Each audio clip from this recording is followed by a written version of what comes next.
Bonjour, ça me fait plaisir de vous voir à la chaîne Tennis Zone. Aujourd'hui, on fait l'analyse simple des différentes catégories de chaussures de tennis qu'on trouve sur le marché. Restez avec nous parce qu'on va faire ça le plus simplement possible pour vous aider à faire un choix déterminant dans votre cas.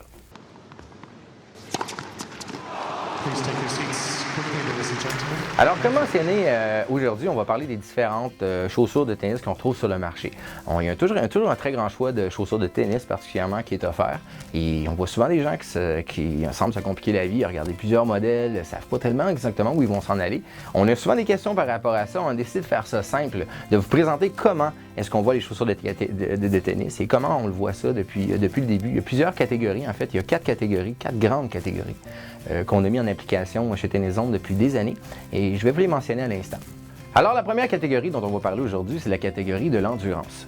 Beaucoup de parents de juniors sont intéressés par cette catégorie-là. Pourquoi? Parce que c'est une chaussure qui va être beaucoup plus solide, donc qui va durer beaucoup plus longtemps, tant au niveau de la semelle que de son intégrité. Par contre, être plus endurant veut dire généralement un peu moins confort, peut-être aussi un peu moins stable. Par contre, ça ne voudra pas dire que la chaussure ne sera pas ni confortable ni stable. C'est généralement beaucoup plus l'endurance qui est son fait numéro 1 à ce moment-là.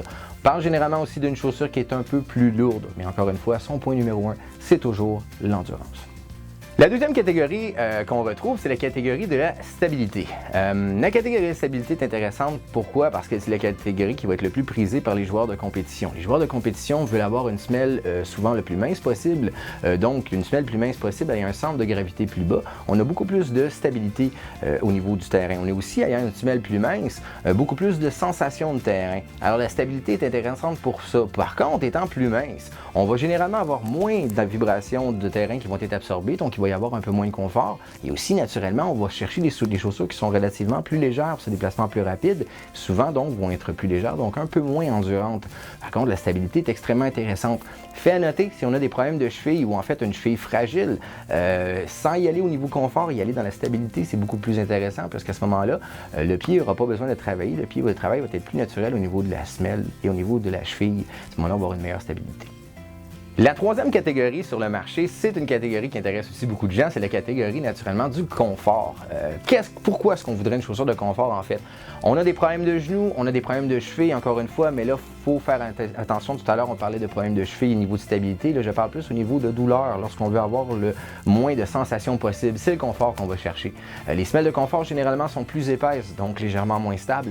Par contre, ils vont absorber beaucoup de vibrations de terrain. À ce moment-là, donner un confort maximal. Il va aussi avoir moins de sensations de terrain qui va être donné puisque plus de vibrations vont être absorbées. On avait parlé dans les vidéos précédentes de ce que ça donne vibration, plus c'est moins, confort plus c'est moins. Bien, c'est le même cas dans les chaussures.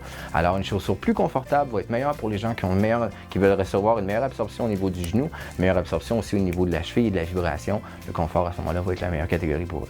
La quatrième catégorie et la catégorie finale dont on va parler aujourd'hui, c'est la catégorie des chaussures occasionnelles.